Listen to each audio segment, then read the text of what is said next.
Hi, and welcome again to one of my episodes on What Have We Learned Lately.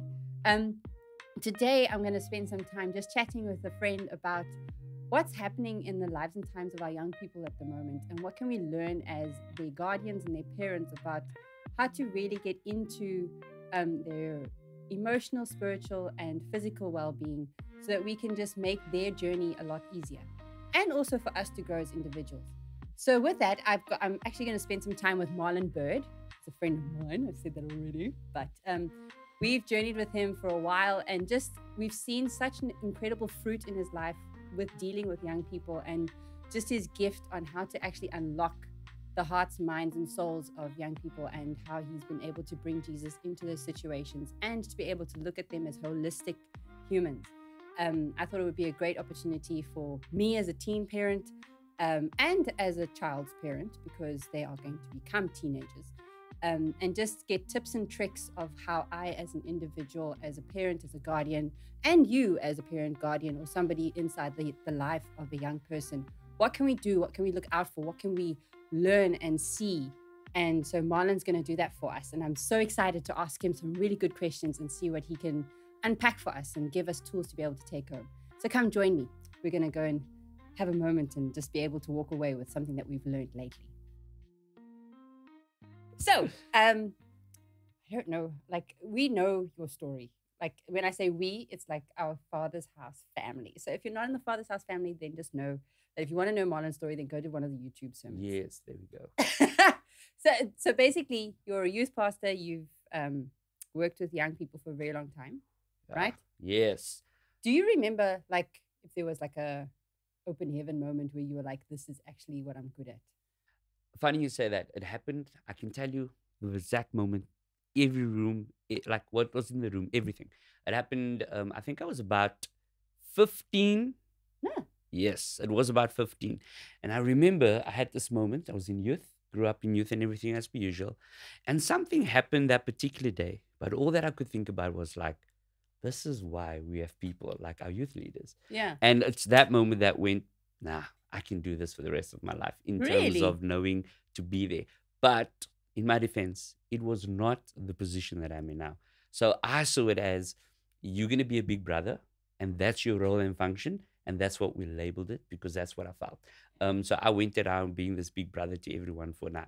And it was at that age of 15, because I remember when I hit 16, during the holiday clubs and all those things, I knew this is where I'm at. So I did back-to-back holiday clubs, because I was like, this is what I do with my life right now, moving forward. Bored. No, it was fun. What do you mean? No. Yeah, no, it was good. But that is exactly new. At the age of 15, and it was locked in ever since then. Okay, without exposing how old you are, unless you have a problem with that. Like, if you don't have a problem with it, then... Expose. Can I? Yes, So that's roughly about 20 years ago? That is correct. Okay, yes. So in terms of how the issues that young people were dealing with back then and compared to now, have you seen like a shift? I was going to say, what about my issues that I'm dealing with, man? Yeah, but we wanted to help the parents of the young people. Yes, I get you. So I think looking back, again, I think, like you said, it's a span of 20 years, right? Yeah. So there's a lot that's been happening within that space. And obviously there were a lot of influences happening within that space. Yeah. So for me, when I first started, the whole idea about having someone in your life that is there to like be your biggest cheerleader was a big thing. So I think the young people back then, when I first started, they just needed a cheerleader. Moving on. Yeah. As times progressed and things shifted, the issues that they were then struggling with more about like identity and self-worth. Oh, really? So then that shifted, because I remember there were moments and times when I would be speaking to someone young and they're just like, but like, what is this? Why am I here? Type of thing. And I'm like, wait, what do you mean? You know? Yeah. So it went from that. And then I remember there was a season and a time where, again, it was identity, but like there were different aspects. Then it was the like the identity in terms of who God made me. Because then it became the sexual orientation things. Yeah. And it became, but these are the options that I can go for, type of thing. And then if I look at where we're at now, it goes almost backwards again, where it's back They need self-worth. cheerleading. Exactly. And they need that. So it's about the self-worth, and they need a cheerleading and someone who's in their side to just cheer them on, to be like, you're amazing. And I say that because we were doing a youth leader a training for prefect camp, and these were grade 7 kids, right? So they're about 12, 13. And one of the questions we were doing, we were crossing the line. And the one question I asked, is there anyone in your life, or are there people in your life that told you that you love, that they're proud of you, and they love you? Out of 51 kids, Yeah. I tell you, there were 35 of them that went across, that no one that loved them told them they are proud or they value you. Wow. So it's a big change. And again, that's why I said, I think there's a cycle of everything going, but it all wraps around this whole identity, value, worth. And then there's just like, let's call it branches of certain aspects that it hits all the time as well. Yeah. So do you feel that it's also because, so like you said that back then it was that like young people needed a cheerleader, they needed a big brother, like somebody to literally say, hey, you can do this. Yeah. Then it changed to, I'm just recapping to help process the next question. Cheerleader, then it became identity issues, and now it's escalated into being pretty much both. Yeah. And do you think that, what do you think has factored into that bridging of both? Because it seems like the one has been consistent, like they've always needed a cheerleader, but now it's identity and cheerleading. Do you think it was, is it an environmental influence? Is it their schools? Is it their families? Is it media? Because those things have all been there, but like stuff has changed a lot in those different aspects for young people. So like, yeah, I think if I'm honest in terms of what I see, I think it's a lot of the technology aspects or the media aspects of what they have access to now. Yeah. So when I first started, I remember when we needed to get access to something, it was a lot more difficult, right? You had to really have a connection with a connection with a connection. But now at 13, they can pick up their phone. What do they want? There it is. So I think a big change has been, I think, at fault of where technology has driven the kids, the irresponsibility of how they handle those things. And that changes everything because they have access to different things. The way they can view things are different. What they can be told is also quite different. Yeah. And so obviously the voices that they're hearing from are not only their parents or their family or their friends, it's now what they can see with Joe Schmo in South America. Yeah. It's like telling you can be whatever. But which makes sense. So now if you were to tell a I don't know, let me see. If you were to tell like so I'm a parent of teenagers. So now good luck, man. Good luck. Is that or like let's even go further back. So you've got parents that have little people in their home. What can they be aware of to put into their children before they get to those years? What have you found has been a big help? Personally, again, and I'm only saying this because I'm basing it on the experience, right, that I've been having and seeing. But at the younger stage, it's amazing what parents do when they kind of say no to certain things in terms of boundaries, right? And I'm reason that, for example, technology. So even though technology is a big thing of our life, or a big part of our life right now, but I've seen certain kids when they're growing up with a boundary of, listen, this is not for you now. Yes. I think the voices that they are listening to has a totally different effect than other people. So I think for the younger kids, it's just those boundaries of actually this is what we're standing for, and know to kind of iron out that firm, for lack of a better word, foundation type of thing. Yeah. And so for me, I've noticed that because I've seen the kids, that has totally no boundaries when it comes to things that are influential, like you said, things that have loud voices or many different voices. If parents aren't putting up those boundaries in the young age, I mean, it gets tough once you reach the teenage phase, and it gets even tough when you reach the adulting phase. So yeah, which is good to hear because I think often we, like, as a millennial parent, it's just a case of I want them to be able to have access and not to fall behind the crowd, whatever. But hearing this no, encourage them to have boundaries are good. Boundaries are safe. Yeah. And they're healthy, right? They are. And you can only, like, I think, you can only, there's nothing wrong with being safer than being sorry later. Yes. So that's what I'm getting from what you're saying. wanted to ask in terms of, because everybody is a three-part being, and I'm not talking, it actually is, it's spirit, soul, and body. So if we look at those aspects of your experience with young people, so if we look at the physical aspect, what physical or environmental issues have you seen accelerate of late? Like when you were being big brother to kids when you were 15, there were obviously things that they were dealing with then environmentally, whereas now stuff has shifted.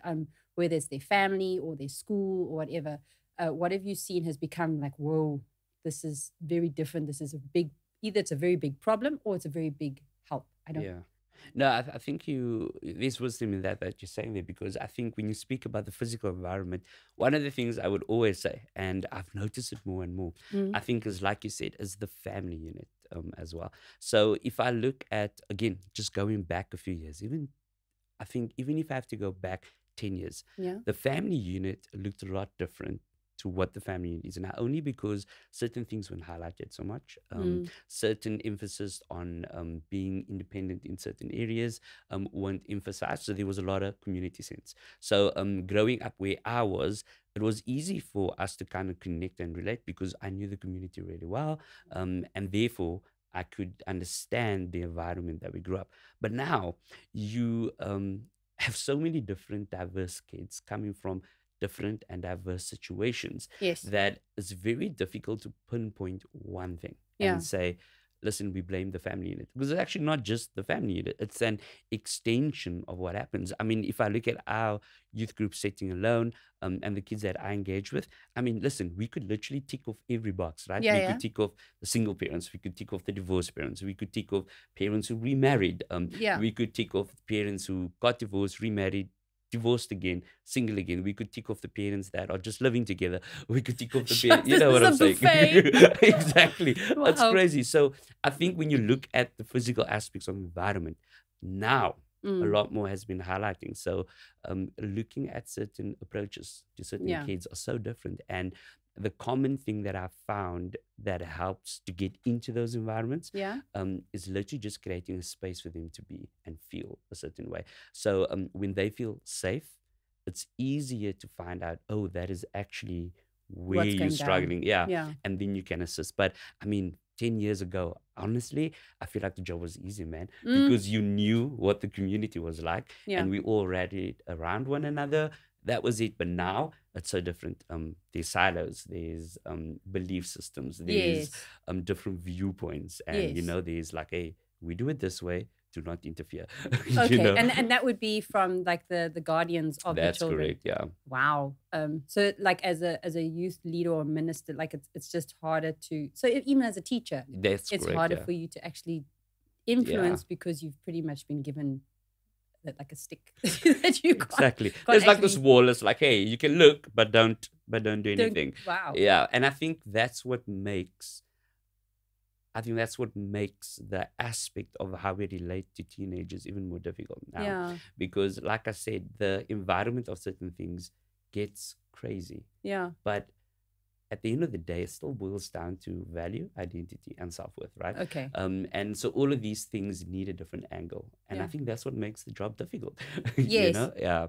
So like, say for instance now, if a teen or like a young person has come into my environment and now I'm either responsible for them, I'm a teacher, or like I'm a grandparent or whatever, and I've been told, don't step into my space. What tools have you used to get, you were saying that you just made the environment safe. Yeah. How long does that take? Sure. So I think for me personally, these, and I think people don't really see this, right? So I'm going to give away my secret tools. You know, well, these are the things you can use to be cool. Okay. But I always say there's a few things you need to do. Coming from the space, again, this is in context because remember the world we're living today. Yes. Being an adult and working with children, listen, even that has changed over the 20 years. So you there's have a laws. lot. Yes. Yeah. So the first thing I always do in my space is I ensure that no matter who the young person is, the relationship connection actually starts with the parents first. So you are not, for example, coming to the space that I'm in unless your parents know me first. Okay. That is very important. So if you wanting to, connect and stuff, that's nice. But your parents know me. No. Oh man, we have to go back to the drawing board. Yeah. Which is great. So you're saying that in order to be like, if you're outside of that child's immediate bubble, you build trust with their guardians. Guardian first. Yes. Good. Because that's very important, right? Yeah. Once you've established that trust, I think other things start to happen, because you actually, as the person, the external person coming in, you actually need to show them who you are and what you are about. Ooh, I touched the mic. I'm sorry, Jason. Sorry. So what happens is that once the parents get to see, oh wait, you are someone we can trust. Yeah. And again, this is under assumption, but I'm sure parents are not just asking me who I am and what I'm about. Yes. I'm sure they're going, hey, do you know this Marlon guy? Yeah, What can you tell me about him? Where does yes, So I think the parents they still have to do their due diligence as well, not just from that, but it creates that. So when a young person comes to me, number one, the parents knows what they're coming to. They know where they the environment they're coming to, what I stand for, what I'm dealing with. So it's not just that we're dumping you there and that's it. It's more or that you went and snatched them. Exactly, yes. Okay. I do not snatch children, disclaimer. Can we just put that in there? No one is snatching no one. But and I think that to me is one of the biggest things, really, that connection. And so I think people has the perception that when you're in ministry, especially with young people, it's like it's you and the young kids. No, it's actually you and the parent first and foremost. Yeah. And I think people don't realize that, or they miss that aspect. Like, out of all the kids that I've journeyed with really close, I'm in a good space to say that I've actually got relationship capital with their parents. Yeah. So their parents know me. The parents know that if there's trouble, they can call on me. But also, if the kid is coming to me, the parents know I will go to them and I'll be like, hey, this is what happened. This is what came to me. So I think it's not just the picture we paint. Yes, and yes, that's yes, what they yes, see. Or that they background. always just see you with the kid. Like you're always, and that you're actually a team player. There we go. Yeah. So working with young people, you have to be a team player. You can't be spiritually,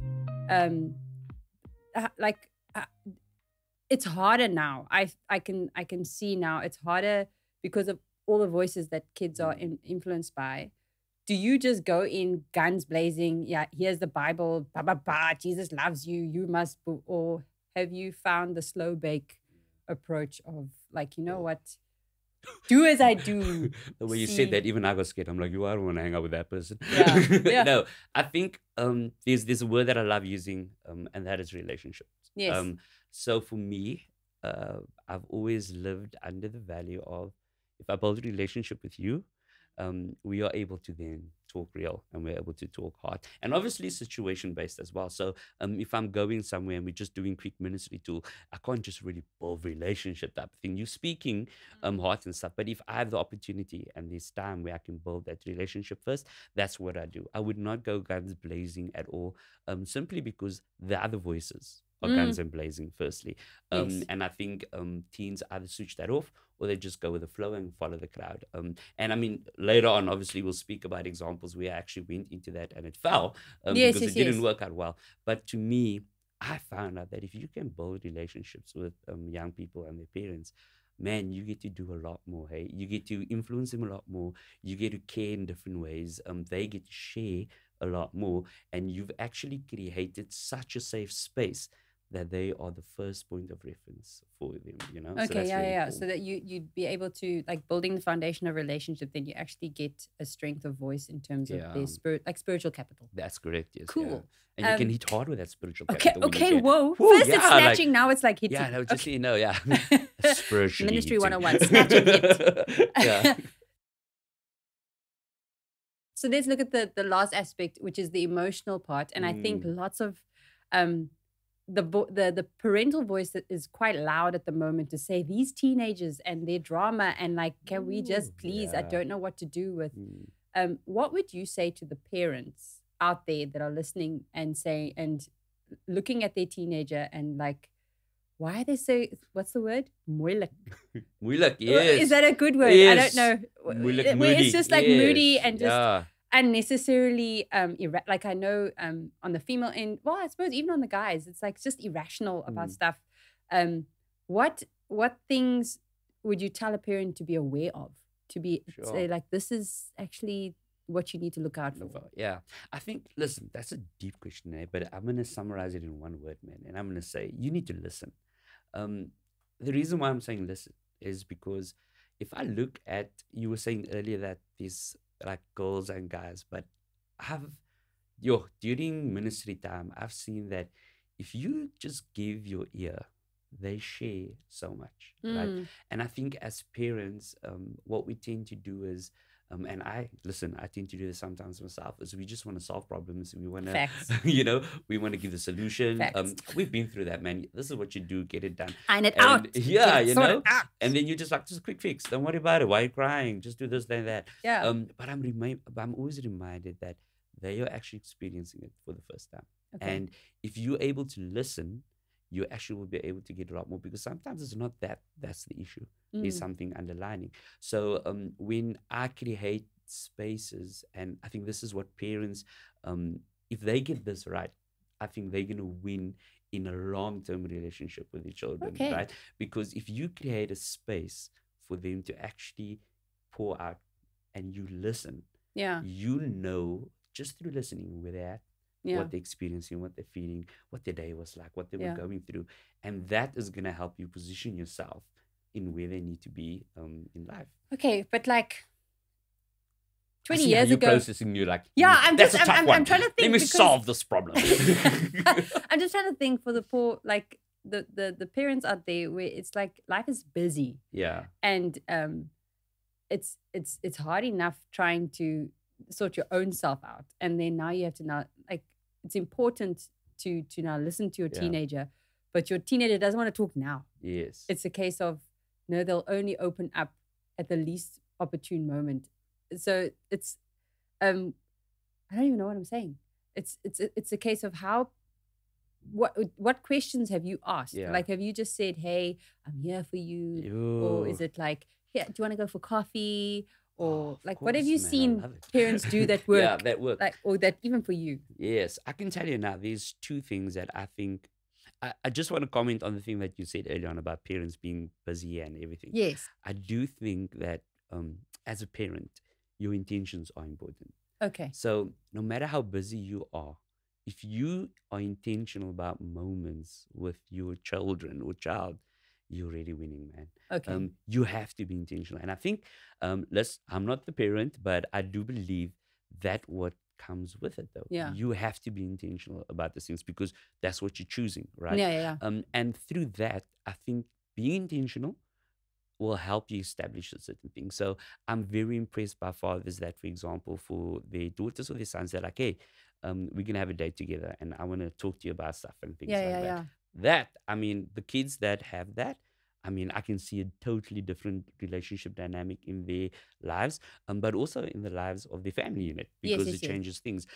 Other things. So what I like doing, I personally love going for a good cup of coffee Yes. and we just chat. Or we have a cup of coffee at my place and chat.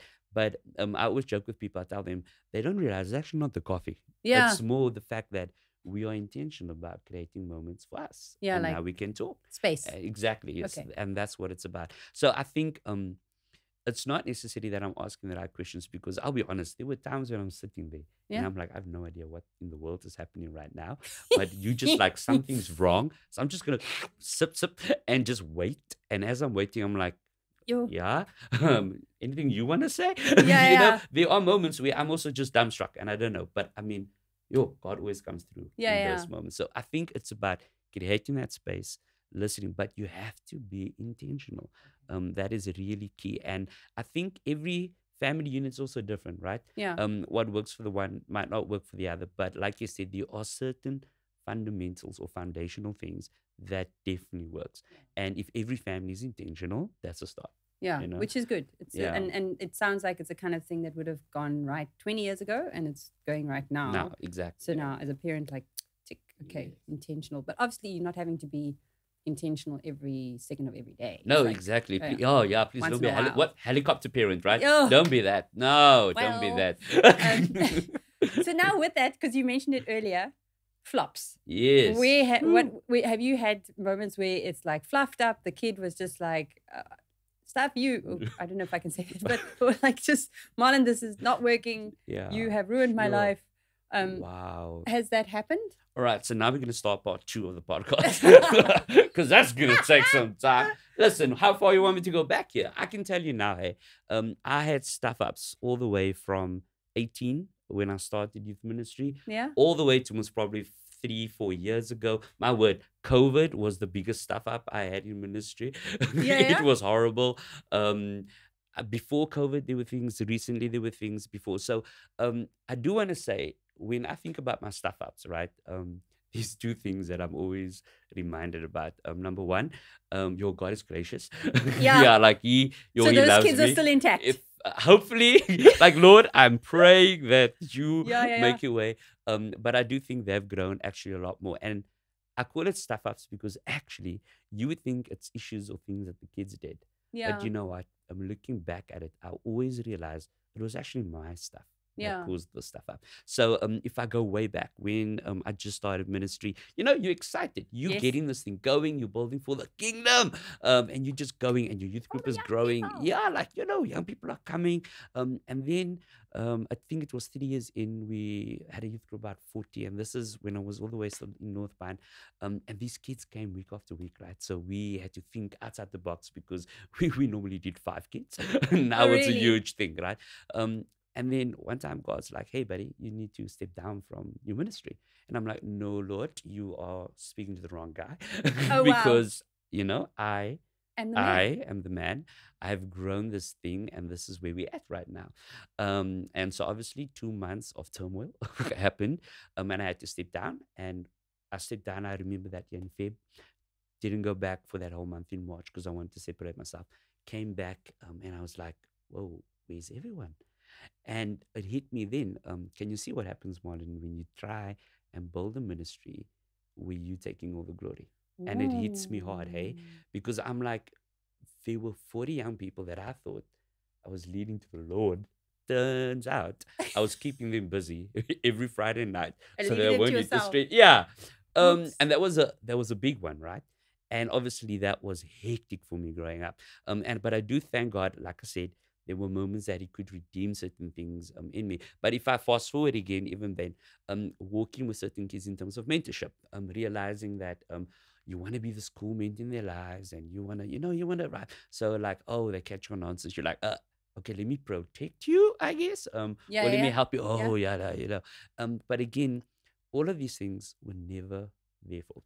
It was actually stuff that I was needing to deal with, stuff that the Lord was working on me.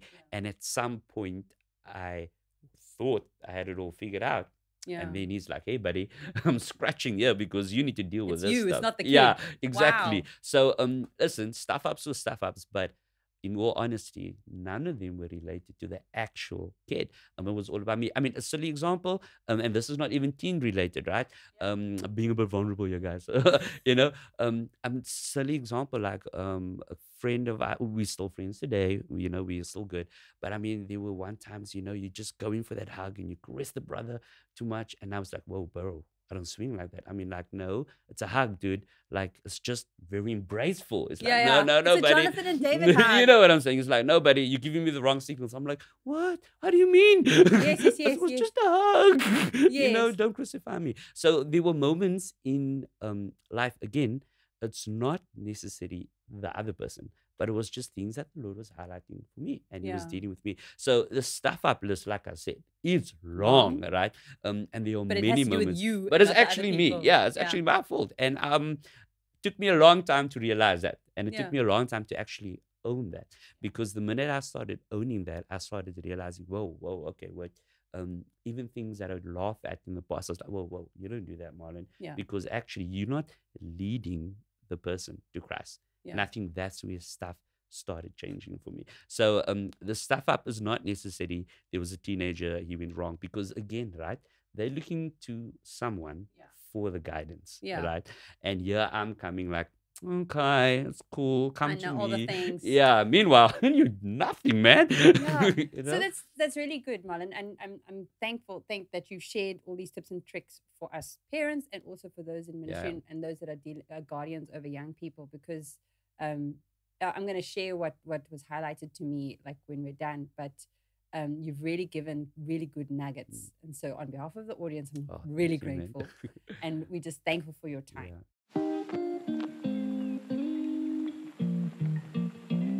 It was so great to spend some time with Marlon. He gave so many good nuggets. I mean, if you're watching this, then you definitely know that you've walked away with a toolkit of things to be able to unlock the hearts, minds, and souls of a young person. For me, the highlight in the conversation was really was like, take the time to listen and be an intentional human to whoever I'm engaging, even if it's not just my child, but somebody else's child. I need to be intentional with my time with that person and to be able to listen. And it's not about me, because half the time, if you make it about me, then you lose out on what's actually going on and seeing the nuggets there. That was a big thing. And I really loved that, like at the end when he was sharing about like just mistakes, that half the time it wasn't even to do with a teenager. It was like his stuff. And so I'm pointing at myself. It's like half the time it's actually the Lord touching into my heart, my mind, my life. And that actually this journey is not just about trying to make a kid into something that we think they should be. It's actually about us and our growth and our personal well-being as well. So those are just like a few of the thoughts that I had and the nuggets that I've taken away. But I bet you have walked away with a lot, and that you can say, hey, I've learned a lot lately, especially with this conversation. And with that, I'm just thankful for your viewership and your ability to come and sit and listen to what we have to share. And so I'd say, let's come back again. I've got more people that we're going to chat to in other episodes where we can learn even more from them about how can we better live our lives with the young people in our world, as well as with each other, and what we can learn from each other lately. Have a good one. Bye.